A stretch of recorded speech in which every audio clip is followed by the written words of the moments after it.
As President Halimah also rightly highlighted, it is important for us to concentrate our efforts to improve social safety nets. Now, at this point, I was pondering about Associate Professor Jamus Lim's observations and suggestions on support to our needy Singaporeans.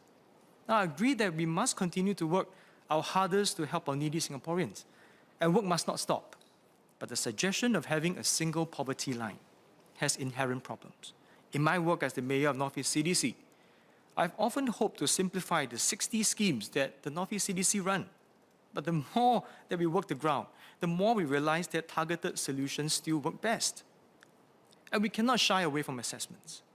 Not only does it reflect our prudence and responsibilities to public resources, it allows us to size the assistance to the needy appropriately.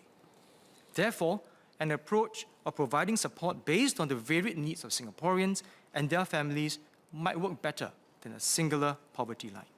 It is rigorous in its assessment and flexible to the needs of Singaporeans. Mr. Speaker, with your indulgence, if I may clarify some points that the member has recently just pointed out. Keep it to clarifications. Thank you. The first is the member Desmond Choo had pointed out that there's a cliff effect. But if I'm not wrong, this applies to all lines already in place. And I wonder if the member is suggesting that we should therefore encourage the government, by the same token, to remove all thresholds that they currently have because of the same cliff effects. The member also suggested that there were many schemes for many outcomes. And of course, I agree with all these, this specific tailoring, but it doesn't strike me as precluding a clear benchmark for which we can tag all these idiosyncratic needs to a clear benchmark line. Just the third point, Mr. Speaker, is that he mentioned that SSO officers have worked hard to support residents, including in Sengkang. And of course, I should clarify that I agree with this. But it is clear that they are constrained by the system. For example, the 3 to 6 month limit on short and medium-term assistance isn't decided by them, but by the MSF. So my question goes back to him. If the member may clarify how having an official poverty line actually makes it harder to provide tailored solutions. It's like saying that just because you set a passing mark of 50%, we cannot help a student. Associate Professor Lim, if we can keep it more compact, please. I end here. Mr. Desmond Choo. Mr. Speaker, can I clarify? So the member, if I recap, has 3 clarifications. I think when he meant, if I get him correctly, he asked for a singular poverty line. That means that a line cutting across all schemes by which different schemes will be benchmarked to.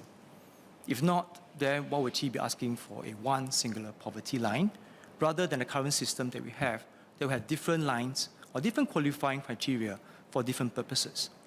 And I think that in our position, it is still better to adjust and be flexible to the needs of the ground, making sure that we size support appropriately for different schemes and not have a one-size-fits-all.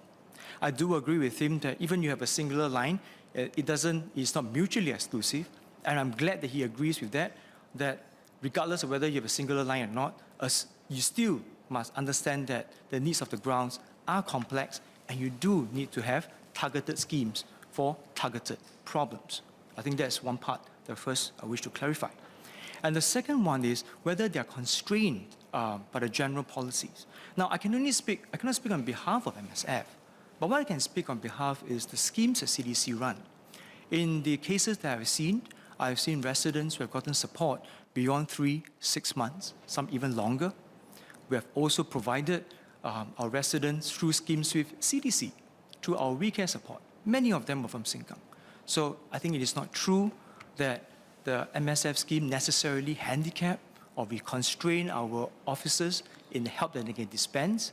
I also want to extend once again that if the member has families in Sengkang that requires assistance, I'll be more than happy to assist them. Thank you. Associate Professor Jamus Lim. I promise to be brief.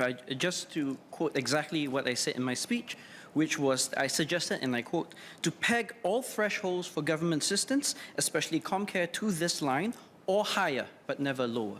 So the idea is that you would have a clear benchmark to map it to, and you could have multiples to allow for these various tailored solutions.